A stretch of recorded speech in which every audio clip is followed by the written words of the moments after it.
여러분은 삶이 무엇이라고 생각을 하십니까? 매일매일 우리가 살아가고 있잖아요. 이렇게 매일매일 살아가는 나의 삶은 무엇인가?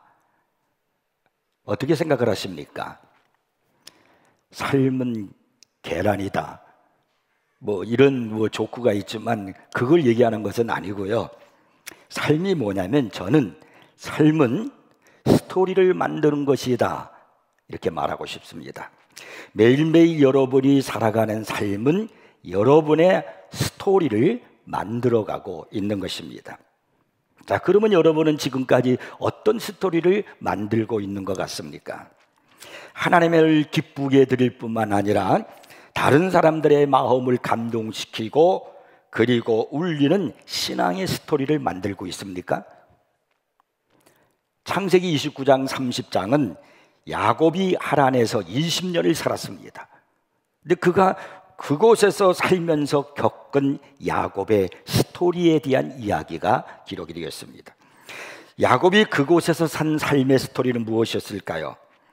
자신이 그 하란에서의 산 삶은 자신이 주어가 된 삶의 스토리였습니다. 그래서 고난과 역경의 삶이었고 또 배신과 눈물 섞인 삶이었습니다. 아버지 이삭과 형 에서를 속이고 축복 기도를 받은 야곱은 에서의 칼을 피하여 무조건 하란으로 도망을 칩니다. 이런 행동은 하나님의 자녀답지 못한 행동입니다. 피하는 것은 결코 능사가 아닙니다. 다른 사람과의 관계에서 본의였던 본의가 아니었던지 간에 상대에게 손해를 입히고 상처를 주어 관계가 뒤틀린 부분이 있으면 그것을 먼저 풀어야 합니다. 그렇지 않으면 그 사람 예배까지도 하나님이 기뻐하지 아니하십니다. 예수님이 이런 말씀을 하셨죠. 그러므로 예물을 제단에 드리려다가 거기서 내 형제에게 원망 들을 만한 일이 있는 것이 생각나거든 예물을 제단 앞에 두고 먼저 가서 형제와 화목하고 그에 와서 예물을 드리라. 때문에 형제와의 관계가 막힌 상태에서 아무리 하나님 앞에 예배를 드리고 봉사를 해도 그것은 하나님께서 기뻐하지 않으신단 말입니다.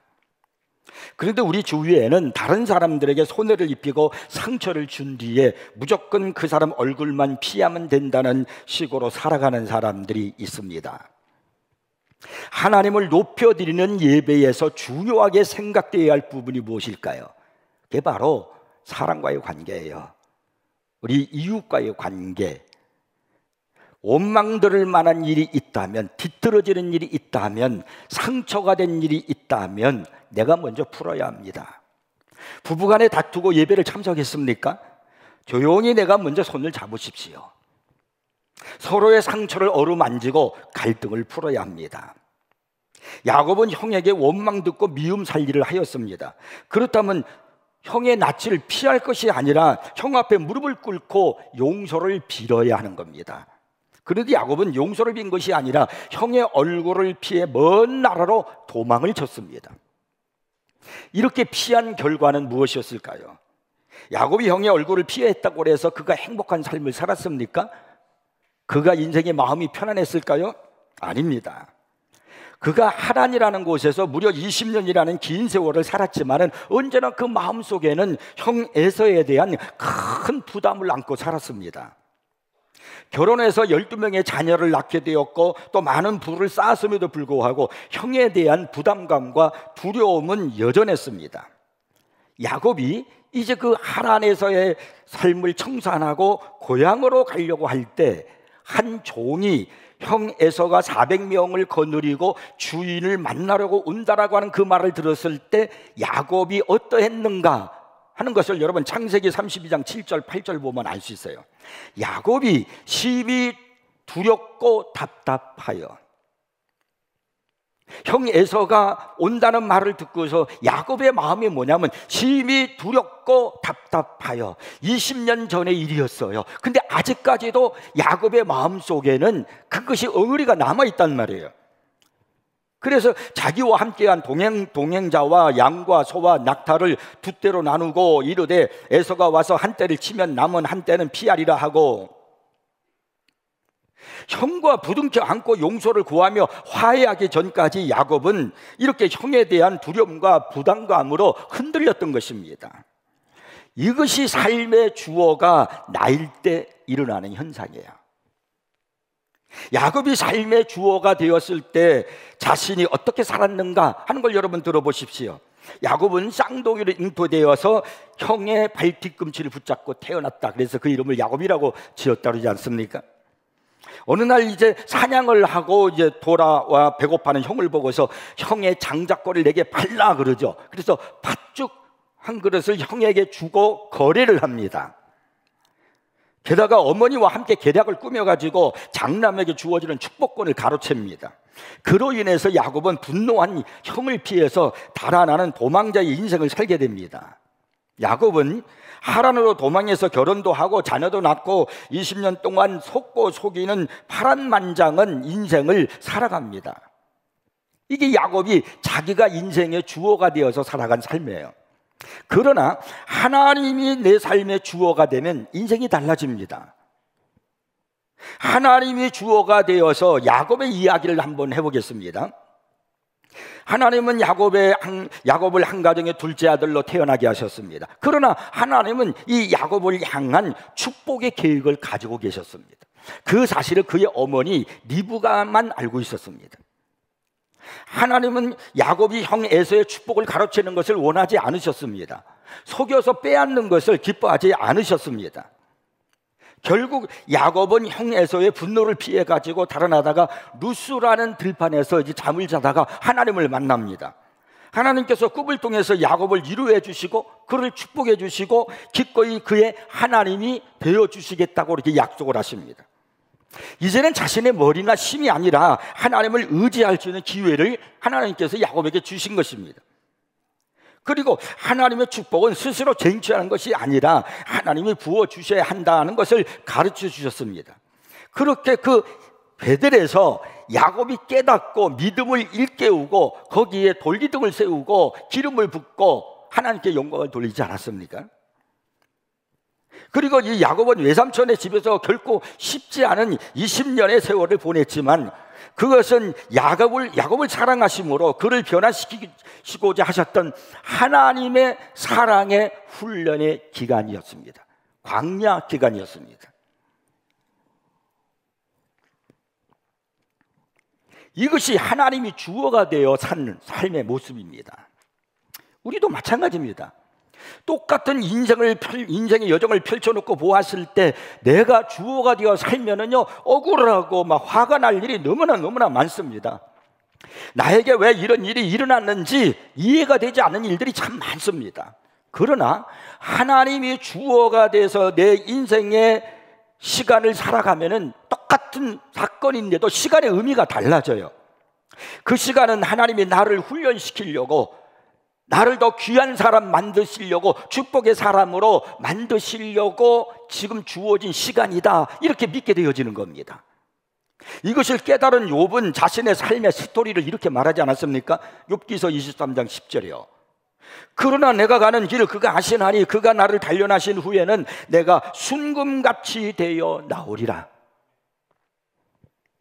하나님이 주어가 되어 자신의 삶을 돌아볼 때 그것은 실패요, 고통이요, 비참함이 아니라 순금되기 위한 하나님의 훈련의 과정이었다라는 사실을 이 욥은 알고 그렇게 고백을 하는 겁니다. 야곱에게 있어서도요, 하란에서의 20년의 생활은 힘들고 고달프고 속임을 당하는 시간이었지만은 하나님이 주어가 되어 야곱의 스토리를 딱 보면은요, 그것은요 하나님이 야곱을 키우기 위해서 앞으로 믿음의 조상을 삼고 이스라엘 되기 위해서 훈련하는 기간입니다. 아니, 합력하여 선을 이루는 그런 기간이었음을 알게 되는 겁니다.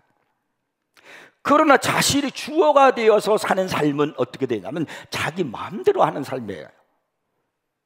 그래서 이 야곱이 형 에서를 피해가지고 어디로 도망을 치느냐, 창세기 29장 1절을 보면은요, 야곱이 길을 떠나 동방 사람의 땅에 이르러 이렇게 말씀합니다.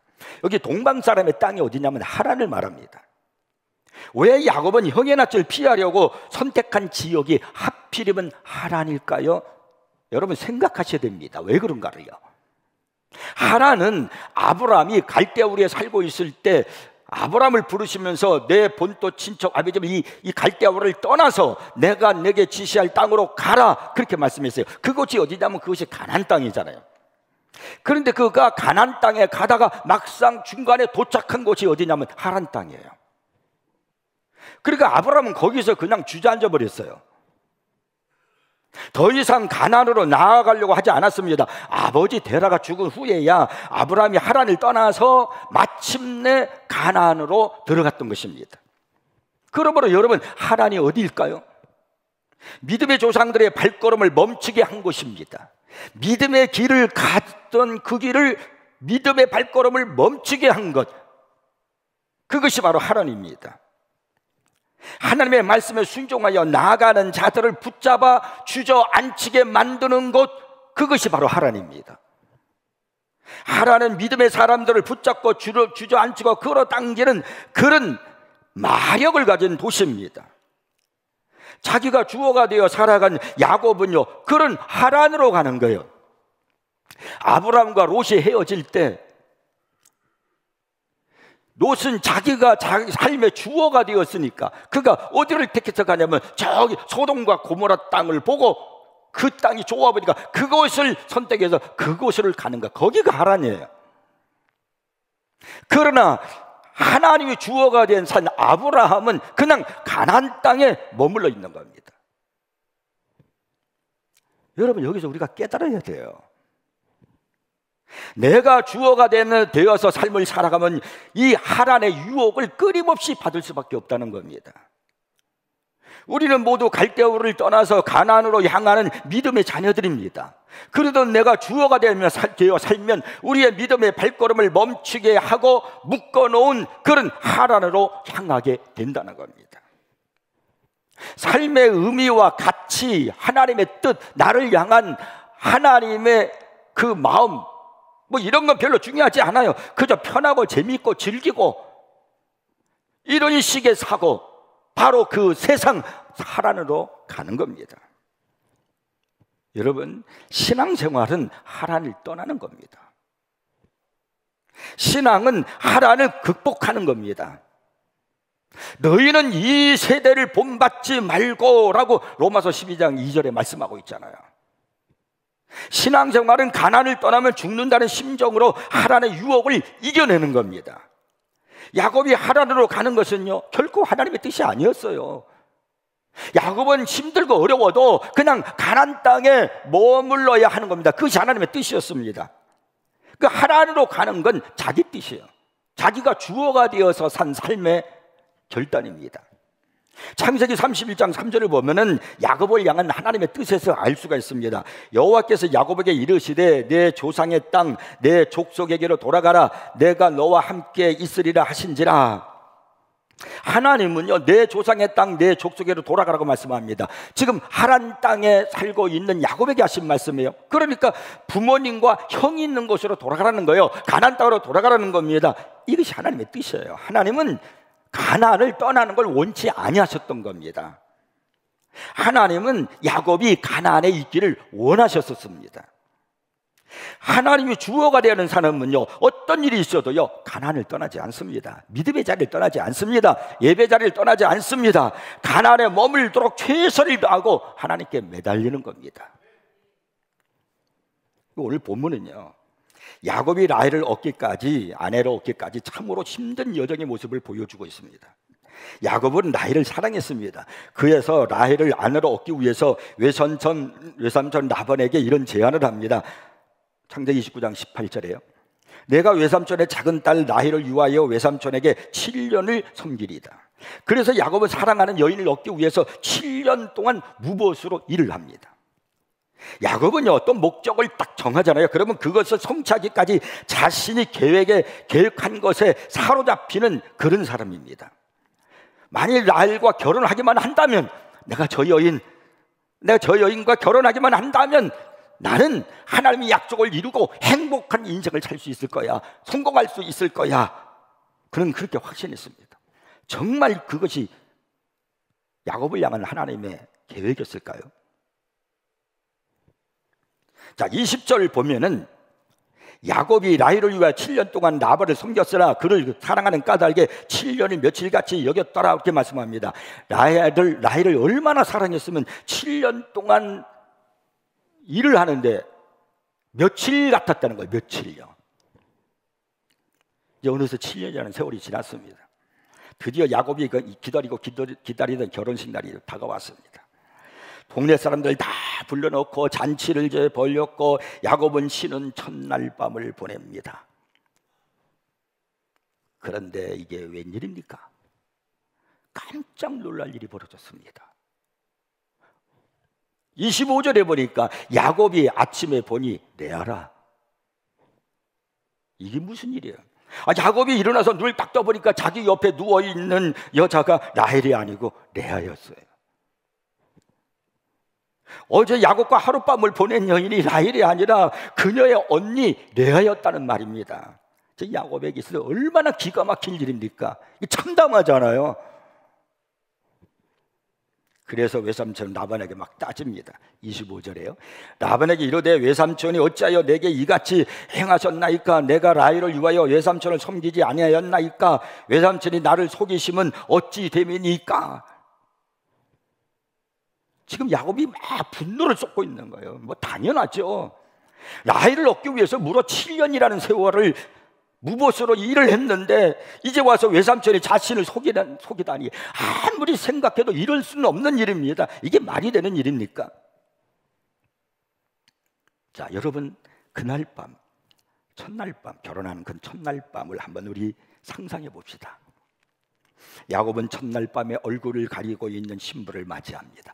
당연히 그는 신부가 라헬로 여기면서 아무 의심 없이 신혼방으로 들어갔을 것입니다. 7년을 기다린 신부를 맞게 되었으니 굉장히 설렜을 것입니다. 그런데 외삼촌은 라헬이 아니라 큰딸 레아를 신혼방으로 들여보낸 거예요. 그러면서 레아에게 혹시 이렇게 말했을지도 모르죠. 야, 야곱이 내가 누구냐 물어보면 너는 라헬이라고 그렇게 말해야 된다. 신신당부했을 겁니다. 마침내 신혼방이 이제 불이 꺼졌어요. 야곱은 캄캄한 방에서 면사포를 쓰고 있는 여인을 알아보지 못했습니다. 혹시나 싶어서 당신 정말 내가 사랑하는 라헬이요? 하고 물었을지도 모릅니다. 그때 레아가 대답했겠죠. 그럼요, 제가 바로 라헬이에요.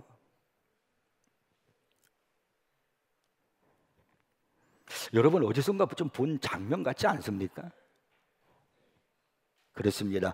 7년 전 야곱이 했던 것과 똑같은 일이 지금 라반과 이 레아를 통해서 자기에게 일어나고 있는 겁니다. 7년 전에 야곱은 형 대신에 아버지 이삭 앞에 갔을 때 아버지 이삭이 묻잖아요. 너는 누구냐? 이렇게 물었더니 야곱이 뭐라고 말합니까? 제가 바로 맏아들 에서입니다. 이렇게 거짓말로 대답한 적이 있어요. 그리고는요, 형 에서가 가져야 할 축복권을 대신 가로챘습니다. 근데 이번에는 그 일을 레아가 하는 것입니다.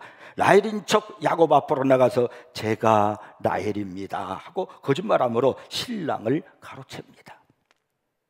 물론 이 모든 계략을 꾸민 것은 라반이죠. 세상에 야곱보다 속임수에 더 능한 사람이 여기에 있었다니. 이런 걸 뭐라 그러냐면 뛰는 놈 위에 나는 놈이라고 그래요. 물론 나는 놈 위에 붙어 다니는 놈도 있다고 하지만 그건 다 한 수 위라고 그러잖아요. 폴 스티븐스는요, 외삼촌이 나를 속이시면 어찌 됨입니까? 이렇게 말한 이 야곱의 말을 야곱의 입장에서 한번 읽어보라 그런 말을 했어요. 외삼촌 왜 야곱처럼 행동하십니까? 그런 말이에요. 어쩌면 그는 외삼촌의 그 행동을 보면서 자기를 보는 것 같았을 것입니다. 과거에 자신이 했던 행동을 거울처럼 마주하며 후회와 죄책감을 느꼈을 것입니다. 이것이 자기가 인생의 삶의 주인 되어 산 삶의 모습이에요. 자, 그러자 라반은 이제 궁색한 변명을 합니다. 26절 이렇게 말하죠. 라반이 이르되 언니보다 아우를 먼저 주는 것은 우리 지방에서 하지 아니하는 바니라. 그래서 야곱은 라헬을 얻기 위해서 7년을 더 일하게 됩니다. 억울하고 화나지만 야곱은 자신이 사랑하는 라헬을 얻기 위해서 이 제안을 받아들여요. 결국 야곱은 라헬을 얻기 위해서 7년을 더 일해서 모두 14년을 일을 합니다. 한 여자를 얻기 위해서 14년을 일한 야곱을 보면서 여러분은 무슨 생각이 떠오르십니까? 여자들은 그렇게 생각할지 모르죠. 야, 내가 저런 남자하고 결혼해야 되는데. 야곱이 인내심이 참 있는 사람이라고 생각하십니까? 전 이렇게 그렇게 생각하지 않아요. 참 집요하다, 그렇게 생각이 들어요. 자, 그러면요, 이제 라헬을 얻어서 결혼하고 난 이후에 야곱의 삶은 행복했을까요? 그렇게 그가 라헬을 붙들고 라헬을 위해 살았는데 삶에 평안했을까요? 성경을 계속 읽어보면요, 처음에 결혼했던 레아에게 자녀들을 많이 낳습니다. 아들들을 낳고 그래요. 근데 그 레아가 난 아들들이 누구냐면, 자녀가 누구냐면 루벤, 시므온, 레위, 유다, 이사갈, 수불론, 그리고 딸 디나, 낳기도 많이 낳았어요. 그죠? 한 여인에게서. 그런데 라헬은 자녀를 낳지 못했습니다. 그래서 라헬이 막 질투를 하는 거예요. 시기하는 거예요. 어느 날 이 라헬이 야곱에게 화를 내면서 말합니다. 창세기 30장 1절에요. 라헬이 자기가 야곱에게서 아들을 낳지 못함을 보고 그의 언니를 시기하여 야곱에게 이르되 내게 자식을 낳게 하라. 그렇지 아니하면 내가 죽겠노라. 성경은 이렇게 말씀하고 있지만 사실대로 그냥 그 상황 속에서 일어나는 일을 표현한다면, 이 지금 라헬이 야곱을 향해서 하는 말이 부드럽게 말을 했겠습니까? 얼마나 분노를 품으면서 막 쏘아대했겠어요. 이 말을 들은 야곱이 얼마나 마음에 상처를 받았겠어요. 내가 너 얻어서 행복하게 살려고, 정말 너만 얻으면, 라헬만 얻으면 내 인생이 성공이고, 그리고 내 삶의 평탄대로가 꽉 열릴 줄 알았더니 네가 나한테 그런 말을 해. 막 상처받았지 않았겠어요? 그러니까 이 야곱이 당황했겠죠. 이제 야곱이 라헬에게 이제 뭐라고 얘기를 하는가? 그 30장 2절 이렇게 말합니다. 야곱이 라헬에게 성을 내어 이르되 그들을 임신하지 못하게 하시는 이는 하나님이시라. 내가 하나님을 대신하겠느냐? 둘이 막 싸우겠죠. 하란에서의 야곱의 생활은 결코 평안하지 않았습니다. 행복하지 않았어요. 하나님을 기쁘시게 하고 사람들에게 감동을 주는 스토리가 없었습니다. 왜 그렇습니까? 답은 단 한 가지입니다. 삶의 주어가 하나님이 아니기 때문입니다. 하란에서 야곱이 하는 행동들은 모두 자신이 주어가 되어 산 삶이었습니다. 여러분, 믿음이 무엇입니까? 내 인생을 전적으로 하나님께 맡기는 것입니다. 그것이 하나님이 주어가 되는 삶입니다. 믿음은 올바른 방식으로 나의 최선을 다한 후에 그 결과 주님께 맡기는 겁니다. 결과는요. 그리고 하나님이 주신 결과를 기다리는 겁니다. 결과를 내가 주관하려고 할 때 내가 주어가 되는 인생이 되는 겁니다. 그렇게 되면 어떻게 되느냐? 조급하게 되고요, 집착하게 되고요, 그리고 불신앙을 가져오는 겁니다. 우리의 삶의 방식은 어떻습니까? 하나님이 주어가 되어서 하나님이 주시는 결과를 믿음으로 받아들이는 그런 자세에 지금 있습니까? 아니면 축복을 얻기 위해서 내 의지대로 시작하고 내가 결론을 내리면서 살아가고 있습니까? 빨리 깨달으셔야 됩니다. 그렇지 않으면 여러분의 인생이 하란에서의 야곱처럼 됩니다. 지금 우리의 삶은 스토리를 만들고 있는 거예요. 그런데 그 스토리의 주어가 누구냐 하는 것이 중요한 겁니다. 주님이십니까? 나입니까? 하나님이 주인 되어 내 인생을 보고 내 삶을 돌아보고 있습니까? 아니면 내 욕심을 따라 내가 원하는 대로 내 삶을 살아가고 있습니까? 자, 한 가지 한번 생각해 봅시다. 야곱이 왜 그렇게 라헬과 결혼하기를 소원했을까요? 물론 사랑하기 때문이었겠죠. 결혼은 사랑하는 사람과 하는 것이 맞습니다. 그러나 한 가정을 이루는 과정에서 꼭 생각해 보셔야 됩니다. 창세기 29장 17절을 보면 이런 말씀이 있어요. 레아는 시력이 약하고 라헬은 곱고 아리따우니. 이 말씀을 보면은 야곱이 라헬을 선택한 조건이 무엇이었는가 알 수 있어요. 그게 바로 뭐냐면 아름다움이었습니다. 외적 조건이었다는 거예요. 외모를 본 겁니다. 여러분, 결혼은 굉장히 중요한 것입니다. 남녀가 서로 만나서 짝을 이루고 살아가는 것이 결혼을 의미한다. 물론 그건 맞습니다. 그러나 그것만은 아니에요. 결혼에는 하나님의 뜻이 있음을 아셔야 됩니다. 결혼이 인생에서 얼마나 중요한가 하는 것은요, 하나님께서 최초의 인간 아담을 만드시고 난 다음에 아담을 결혼시키기 위해서 짝을 만들어 주시기 위해서, 배필을 만드시기 위해서 하와를 만들어서 하나님이 친히 하와의 손을 잡고 아담에게로 이끌어 오셔서 서로 짝을 만들어 주신 거예요. 이게 결혼이요. 이게 하나님이 이끌어 오셔서 그래서 결혼식을 만들어 주신 거예요. 그만큼 여러분, 결혼이 중요하다는 것입니다. 그렇다면 야곱이 라헬과 결혼하겠다고 했으면 하나님 앞에 자신의 감정을 멈추고 기도해야 했지 않았겠습니까? 근데 야곱은 아내를 얻는 과정에서 어떻게 했습니까? 그냥 아름다운 라헬을 보고 너무나 마음에 들었던 나머지 자신의 생각을 멈추지도 않았고 하나님께 물어보지도 않았습니다. 오직 라헬을 얻고자 하는 목표만을 위해서 쉬지 않고 달리는 거예요. 그의 인생에서 14년을 그냥 열심히 라헬을 얻어야 되겠다. 그 14년은 기도 없는 14년이었습니다. 하란에서의 삶은 기도 없는 삶이었습니다. 하나님은 야곱이 멈추어서 자신의 생각을 내려놓고 하나님이 원하시는 것이 무엇인지를 묻기를 원하셨습니다. 그러나 야곱은 자기가 원하는 것을 얻기 위해서 계속 달려가기만 한 거예요. 많은 부도 얻었습니다. 창세기 40장 30장 43절을 보니까 이에 그 사람이 매우 번창하여 양떼와 노비와 낙타와 나귀가 많았더라, 이렇게 말씀합니다. 그런데 야곱의 마음은 평안이 없어요. 자기가 원하는 걸 다 이룬 것 같았는데 그의 마음엔 쉼이 없습니다. 왜냐하면 삶의 주어가 자기이기 때문에 그래요. 원래 하나님은 야곱이 레아와 결혼하기를 원하셨던 것 같습니다.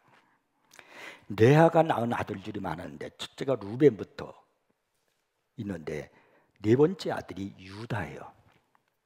근데 그 계통을 통해서, 유다를 통해서 다윗 왕이 나와요. 그리고 그 후에 누가 오시는가? 약속의 구원자 예수 그리스도가 오시는 거예요. 하나님은 놀랍게도요, 아브라함에게 주신 언약의 계보에 이삭의 장자인 에서 대신 야곱을 예정하셨고, 그리고 그 계보를 잇는 유다는 라헬이 아니라 레아를 통해서 주신 거예요. 그 야곱은 하나님이 선택하신 이 진리를 보지 못하고 자기가 주인 되어 자기 생각대로 길을 걸어간 거예요. 훗날 야곱이 자신의 생명이 닿게 되었을 때, 이제 마지막 유언을 하게 되었을 때 12 아들을 쭉 놓고 모두 다 축복 기도를 해주고 예언을 해줍니다. 그러면서 마지막 유언의 말을 남겨요. 마지막 유언의 말을 남기는데 창세기 49장 29절부터 31절인데 뭐라고 말하는가? 자, 보십시오. 그가 야곱이 그들에게, 아들들에게 명하여 이르되, 유언하는 거예요. 내가 내 조상들에게로 돌아가리니, 이제 죽는다는 거죠. 나는 햇사람 에브론의 밭에 있는 굴에 우리 선조와 함께 장사하라. 거기에 다 있는 거야, 선조들이. 그 굴에 다 거기에 장사되어 있어요. 이 굴은 가나안 땅, 마므레 땅, 막벨라 밭에 있는 것이라 아브라함이 햇사람 에브론에게서 밭과 함께 사서 그의 매장지로 삼았으므로 아브람과 그의 아내 사라가 거기 장사되었고, 이삭과 그의 아내 리브가도 거기 장사되었고, 나도 레아를 그곳에 장사하였노라. 그러면 라헬은 어디 간 거야? 라헬은 어떻게 된 겁니까? 라헬이 하란을 떠나서 가나안으로 이제 들어오게 되었는데 그때 난산이 있었습니다. 아들을 낳았지만 그만 라헬은 죽고 말았습니다. 그때 낳은 아들이 야곱의 12번째 아들 베냐민입니다.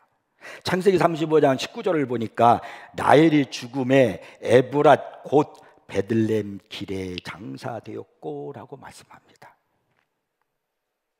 조상들이 묻힌 막벨라 굴에 장사된 것이 아니라 베들레헴 길가에 장사되었다는 거예요. 잠언서 16장 9절 말씀을 기억하십니까?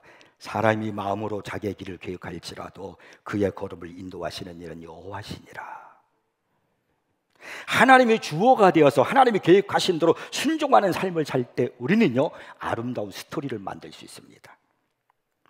야곱은 하란에서 20년 동안 살아갈 때 자신의 삶의 주어가 되어서 살면서 내 인생이 20년 동안의 인생이 어떠했는가 하는 것을 알았어요. 스토리가 없어요. 그래서 그는요 하란을 떠나고 가나안에 들어가기 전에 야복 나루터에서 밤새도록 기도합니다. 그리고 하나님 앞에 축복을 달라고 매달립니다. 그때 하나님께서 그에게 주신 축복이 무엇입니까? 창세기 32장 28절이에요. 그가 이르되 천사가요 내 이름을 다시는 야곱이라 부를 것이 아니요 이스라엘이라 부를 것이니 지금까지 너는 야곱으로 불렀어. 이 말은 무슨 말이냐면 지금까지 너는 내 삶의 주인이 내가 되어서 살았어. 그러나 이제는 이스라엘이라 하나님이 내 삶의 주어가 되어서 살아라 그런 얘기예요. 하나님이 내 삶의 주어가 될 때 야곱에게 인생이 변합니다. 그래서 이 사건 이후부터 야곱에게는 스토리가 있는 인생이 돼요. 여러분 삶의 주어를 나에게서 주님에게로 바꾸시기를 바랍니다. 모든 것을 주님께 맡기고요 주님의 시각으로 바라보면서 오늘을 살아가십시오. 여러분 인생은 딱 한 번입니다. 두 번이 아니에요. 딱 한 번밖에 없어요. 그러므로 하나님이 주어가 되는 삶을 살아가서 아름다운 스토리를 만드는 여러분이 되기를 바랍니다. 언젠간 우리 모두가 주님이 부르신 날이 올 거예요. 그때 마지막 내가 숨을 거두기 전에 내 인생을 돌아볼 때 나의 삶의 스토리를 한번 여러분 돌이켜 볼 때 내 삶의 스토리는 어떤 스토리를 남겼을까? 한번 보십시오. 주님께 감사와 찬양의 스토리이겠습니까? 아니면 후회와 눈물의 스토리이겠습니까? 이제 오늘 이 말씀을 듣고 여러분의 삶의 주어를 꼭 하나님으로 바꾸시기를 바랍니다. 그러면 하나님을 기쁘시게 할 뿐만 아니라 사람들에게요 감동을 주는 그런 아름다운 인생이 되는 거예요. 스토리를 만드는 인생이 되는 겁니다. 오늘 우리 모두가 결단합시다. 나의 삶의 주어는 주님이시다. 그리고 말씀을 따라 살기를 바랍니다. 기도하겠습니다.